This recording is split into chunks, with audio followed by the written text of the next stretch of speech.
বিএনপির চেয়ারপারসন খালেদা জিয়ার চিকিৎসায় গঠিত মেডিকেল বোর্ডের পরামর্শ পেলেই তাকে বিদেশে পাঠানোর বিষয়ে সিদ্ধান্ত নেওয়া হবে বলে জানিয়েছেন তার ব্যক্তিগত চিকিৎসক ও দলের স্থায়ী কমিটির সদস্য AZM জাহিদ হোসেন। তিনি বলেছেন, বিএনপির চেয়ারপারসনের চিকিৎসায় দেশ ও বিদেশের চিকিৎসকদের সমন্বয়ে সব ধরনের চেষ্টা করছেন তারা। আজ শনিবার রাত 9টার দিকে রাজধানীর এভারকেয়ার হাসপাতালের সামনে খালেদা জিয়ার স্বাস্থ্যের সর্বশেষ অবস্থা জানান জাহিদ হাসান। চিকিৎসার জন্য বিএনপির চেয়ারপারসনকে বিদেশে নেওয়ার প্রসঙ্গে জাহিদ হাসান বলেন, যত তাড়াতাড়ি সম্ভব এই মেডিকেল বোর্ড যখনই খালেদা জিয়া দেশের বাইরে নিয়ে যাওয়ার ব্যাপারে পরামর্শ দেবে আপনাদের গণমাধ্যমের মাধ্যমে দেশবাসীকে জানানো হবে।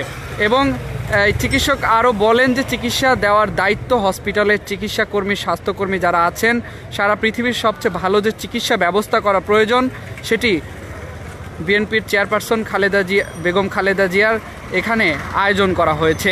বিএনপির চেয়ারপারসনের স্বাস্থ্য সর্বশেষ অবস্থার বিষয়ে এই চিকিৎসক বলেন, ওনার অবস্থা গত 3 দিন একই পর্যায়ে আছে।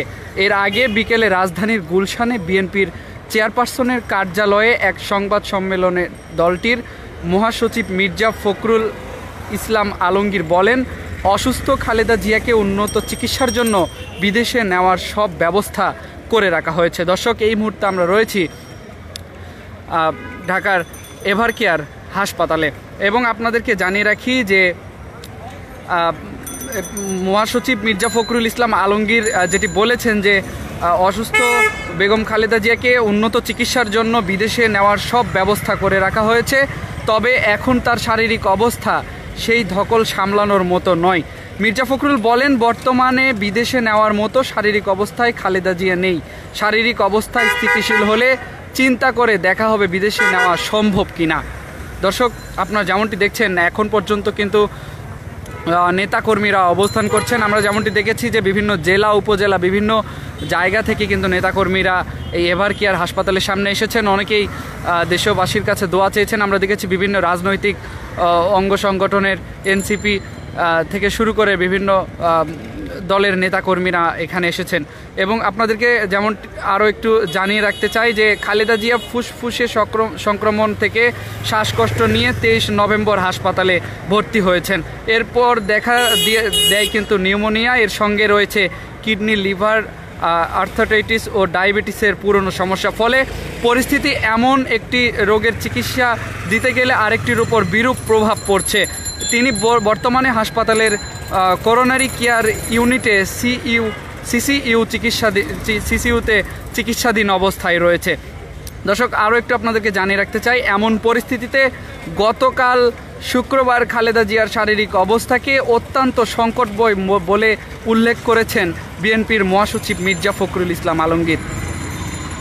দর্শক, আপনাদেরকে যদি আরও একটু জানিয়ে রাখি যাই, সংশ্লিষ্ট সূত্র জানিয়েছে খালেদা জিয়ার চিকিৎসায় দেশি বিদেশি বিশেষজ্ঞ চিকিৎসকদের নিয়ে কিন্তু গঠিত মেডিকেল বোর্ড প্রতিদিন বৈঠক করে চিকিৎসা দিচ্ছে।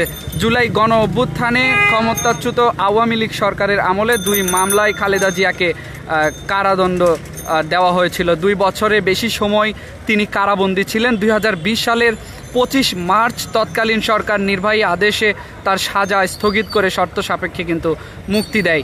এরপর 6 মাস পর আবেদনের পরিপ্রেক্ষিতে তার সাজা স্থগিত করে মুক্তির মেয়াদ বাড়াচ্ছিল সরকার। যদিও চিকিৎসার জন্য তাকে বিদেশে সে সময় যেতে দেওয়া হয়নি, এমনটি কিন্তু আমরা গণমাধ্যমে দেখেছি। এবং গণ অভ্যুত্থানে আওয়ামী লীগ সরকারের পতনের পর খালেদা জিয়া মুক্তি পান। গত 8 জানুয়ারি চিকিৎসার জন্য তিনি যুক্তরাজ্যে যান। 4 মাস পর 6 মে তিনি দেশে ফেরেন।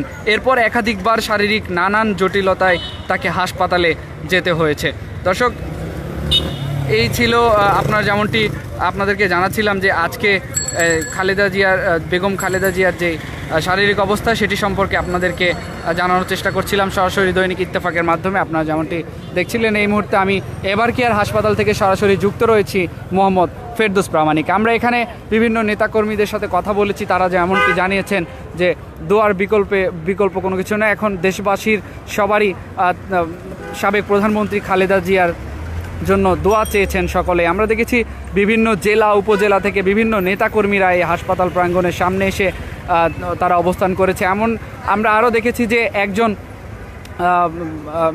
একজন বিএনপির একজন কর্মী তিনি একটি প্লেকার্ড হাতে নিয়ে দাঁড়িয়েছিলেন যে তার নিজের ফুসফুসও তিনি দিয়ে দিতে চান। আমরা তাদের সাথেও কথা বলেছি এবং দেখেছি যে আজকে সকাল থেকেই কিন্তু বিভিন্ন রাজনৈতিক অঙ্গ সংগঠনের নেতাকর্মীরা হাসপাতালে এসেছেন সাবেক প্রধানমন্ত্রী বেগম খালেদা জিয়াকে দেখার জন্য। যেমনটি জানাচ্ছিলাম, ঢাকার বসুন্ধরার এভারকেয়ার হাসপাতালের সামনে থেকে সাবেক প্রধানমন্ত্রী বেগম খালেদা জিয়ার অবস্থা গত 3 দিন যাবৎ একই রয়েছেন এবং তাকে এখন পর্যন্ত বাইরের দেশে নেওয়ার মতো অবস্থানে আসেনি। তবে সেই রকম পরিস্থিতি স্থিতিশীল হলে তাকে বাইরের দেশে নিয়ে যাবে এবং সব ধরনের ব্যবস্থাই কিন্তু করে রাখা হয়েছিল। দর্শক, এই ছিল এখনকার সর্বশেষ আপডেট। পরবর্তী আপডেট পেতে অবশ্যই দৈনিক ইত্তেফাকের সঙ্গেই থাকবেন। সবাইকে ধন্যবাদ জানিয়ে শেষ করছি।